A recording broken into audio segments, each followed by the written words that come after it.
नमस्ते, स्वागत करते हैं आपका थला ऑनलाइन क्लासेस में। कैसे हैं आप लोग? उम्मीद करते हैं आप लोग अच्छे ही होंगे।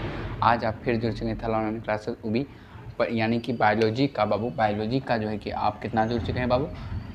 अध्याय 3 और चैप्टर का नाम है परिवहन और पार्ट 7 में आपका स्वागत है बाबू। पार्ट 7 में आपका स्वागत है। आज बाबू हम पढ़ेंगे। अच्छा बाबू, हम रक्त के परिवहन तो बता दिए थे, लेकिन रक्त की संरचना हम नहीं बताए थे, तो रक्त की संरचना को भी जानना तो जरूरी है बाबू।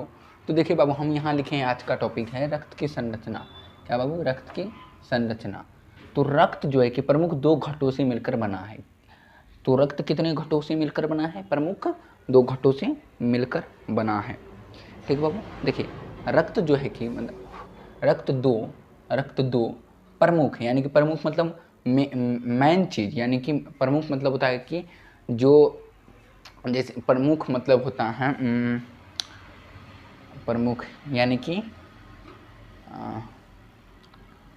हम समझाने का कोशिश कर रहे हैं बाबू।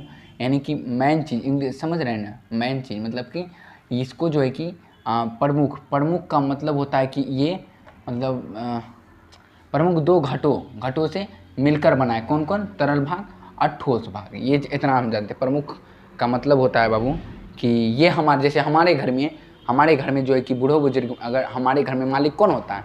मेन आदमी जो होता है कौन होता है? प्रमुख हमारे पिताजी होता है ना। यानी तो दादी रहता है तो दादी होता है, दादा रहता है तो दादा होता है।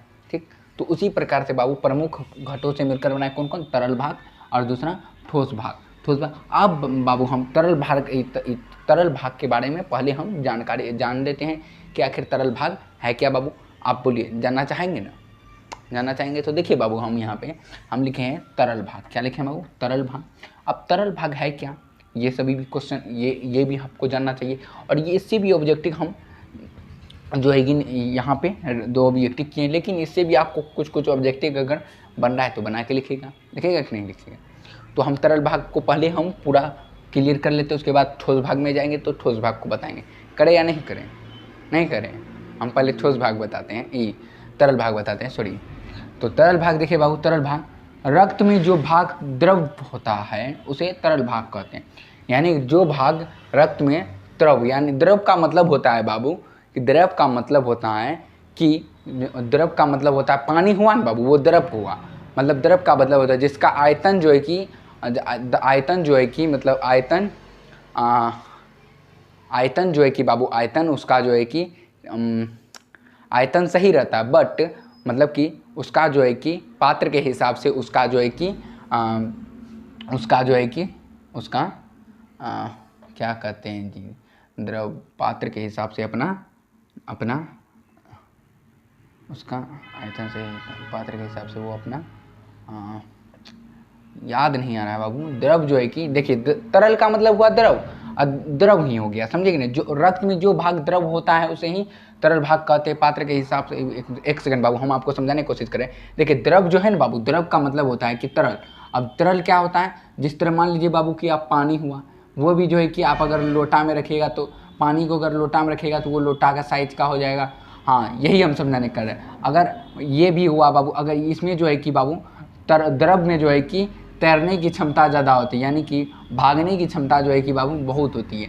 समझे कि नहीं समझे? यानी कि द्रव का मतलब होता है कि जिस तरह पानी हुआ ना, पानी आखिर द्रव ही है, तो वही चीज़ हुआ बाबू। ये जो है कि बाबू रक्त में जो भाग द्रव होता है उसे तरल भाग कहते हैं, इसे प्लाज्मा भी कहते हैं। देखिए बाबू, द्रव हुआ, यहाँ द्रव हो गया बाबू।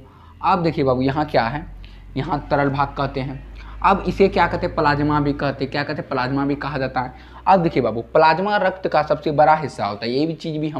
ये चीज़ हम सोचे कि ऑब्जेक्टिव में लिखाना जरूरी है बाबू। समझे कि नहीं समझे? आपको हमको समझाना था बाबू, समझे कि नहीं समझे? समझे कि नहीं समझे? अब देखिए, ओह हाथ में लग गया। तो देखिए बाबू, क्या हो गया बाबू? इसे तरल भाग को जो है कि बाबू प्लाज्मा भी कहा जाता है, प्लाज्मा भी कहा जाता है। समझे कि नहीं? अगर पूछेगा कि प्लाज्मा को क्या कहता है, तरल भाग भी कहा जाता है। इस तरह भी अक्सर क्वेश्चन आ सकता है या कोई पूछ भी सकता है आपसे।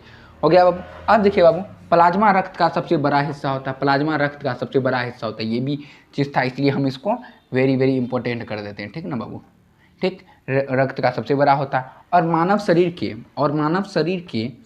के कुल रक्त में 55% हिस्सा प्लाज्मा पाया जाता है। इसी 55% हिस्सा जो है कि बाबू मानव शरीर के कुल 55% हिस्सा में जो है कि बाबू प्लाज्मा पाया जाता है। और प्लाज्मा जो है कि बाबू रक्त का सबसे बड़ा हिस्सा होता है, समझे कि नहीं? तो कुल रक्त में जो है कि बाबू 55% हिस्सा, यानी मानव शरीर के कुल रक्त में 55% हिस्सा जो है कि बाबू प्लाज्मा का पाया जाता है। और एक चीज़ देखिए बाबू, ये भी हम दिखा दिए हैं BBI, प्लाज्मा उपस्थित प्रोटीन को प्लाज्मा प्रोटीन कहते हैं। क्या कहते हैं? प्लाज्मा प्रोटीन कहते हैं, ठीक ना। अगर आपसे कोई अगर ऑब्जेक्टिव में आ जाएगा कि प्लाज्मा उपस्थित प्रोटीन को क्या कहते हैं, तो क्या करना है? प्लाज्मा प्रोटीन कहते हैं। हाँ, प्लाज्मा प्रोटीन कहते हैं। तो यहाँ तक आपको समझ में आया ही होगा बाबू। आशा करते हैं कि बाबू आप लोग को समझ में आया होगा। अगर आप लोग बाबू उतारना चाहते हैं तो बाबू उतार सकते हैं, उतार लीजिए बाबू, उतार लिए बाबू, उतार लिए बाबू। तो उतार लिए बाबू। तो मिलते हैं अगले वीडियो में, तब तक के लिए लेते हैं विदा। धन्यवाद।